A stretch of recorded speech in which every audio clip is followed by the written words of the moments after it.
aside now and work on the envelope part. Or the card part, I mean. Now, first thing you're going to do, once again, is score your card. Find the 2 little score lines, line them up, and do a quick score. You don't necessarily have to fold it right now, but just go ahead and scoring it helps you get everything lined up well.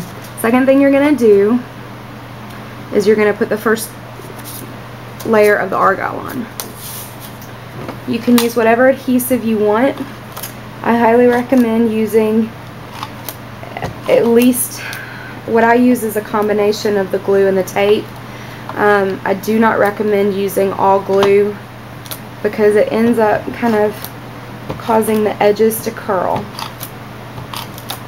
So I'm going to put tape on this middle section of the Argyle.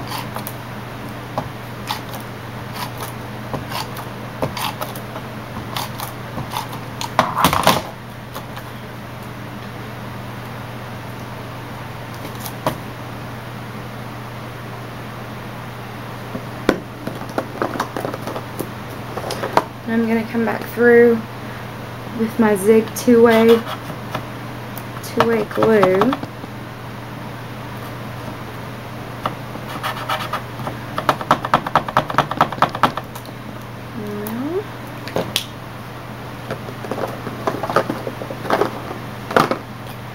I'm going through with the Zig two-way glue and put the glue around the edges where it's a little bit too thin to be able to put the tape. Plus the edges are the most important part to get stuck on so that they stay in place.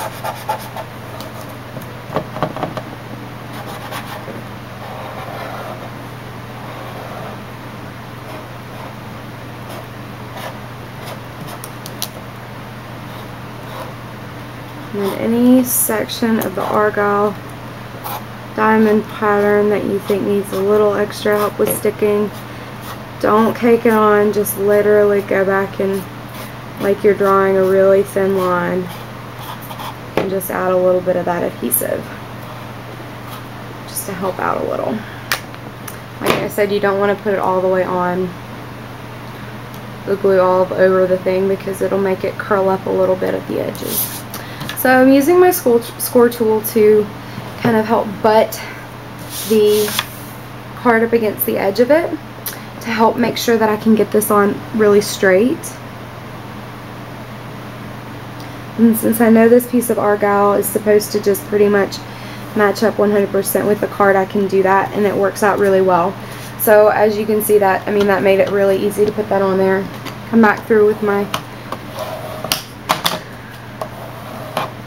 I'm going to call it my ironing tool, because that's basically what I'm doing. I'm helping to just press that on there, and that part of it's done.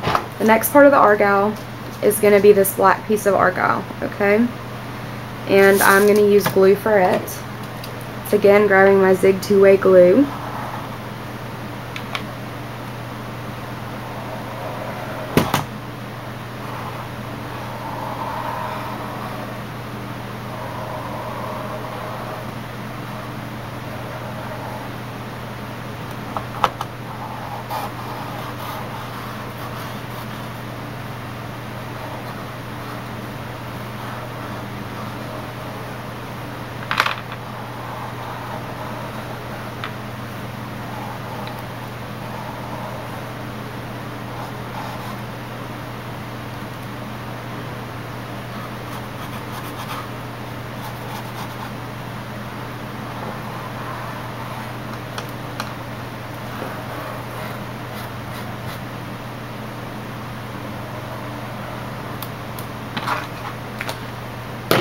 Okay, now that I've got my glue on, I'm going to do the same thing, although this time I'm not actually putting this flush with the edges. It actually goes, it's going to have a little, make a little border of pink kind of around the inside and the outside.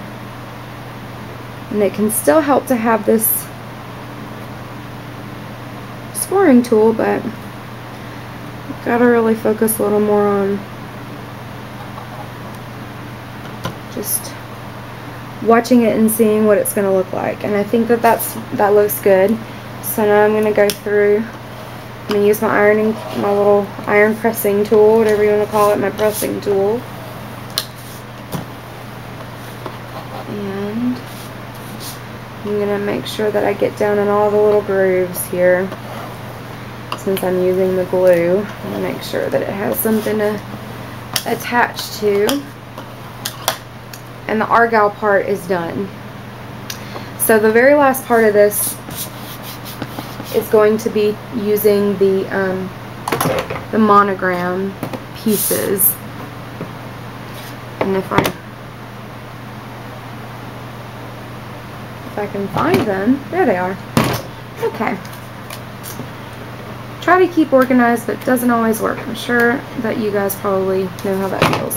So I've got two different types of monogram because I wasn't sure what colors I wanted to use. So I did one that would be pink on the gray, and so that's one option right here. And then the second option would be this pink on the black. And so I'm not 100% sure, and I wanted to put it all together before I decided. And I actually think, well, I think that they could both look really very pretty. But I think I am going to go, well, I think I am going to go with the pink on the black, or the black on the pink, I mean. I think it will look very pretty. And then once again, I'm going to grab my glue here. And you never really want to cake the glue on. I mean, if it's coming out the way it should, you should just be able to use it like you would use a pen, and just put it in all the little creases. Caking the glue on will just make your paper curl. It doesn't matter how good of thick cardstock it is. If you put too much glue on it, it's gonna have some repercussions. So you just want to make sure you keep that in mind. And if you're, like I said, if your glue is working the way that it should be, you should be able to just draw like it's a pen or a marker with really thick ink. And I'm going to just stick this on here, just like that.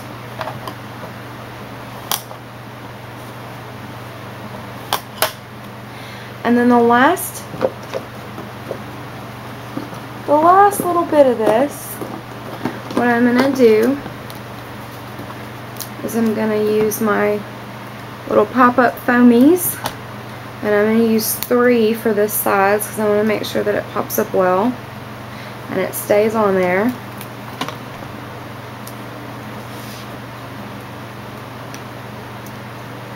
Remove the backing. And you can do your card any way you want. You can do it, well, let's go ahead and fold this. You've already scored it, so just go ahead and fold it, and so that you can see. You can do it however you want. You can do it, you can put your monogram here. You can put your monogram here. You can put it in the middle, up at the top if you want, down on the bottom, however you want to do it. I think for this card, just to do it a little differently, I'm going to try to line it up here in the middle. And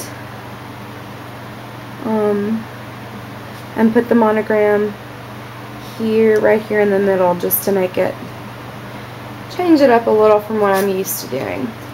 So that's the way that I've made my card. The last thing that I want to do with this is I want to round my corners, and so I'm just going to use this large corner cropper, and I'm just going to go around to each of the corners and use it just like a hole punch. And I'm cropping my corners off.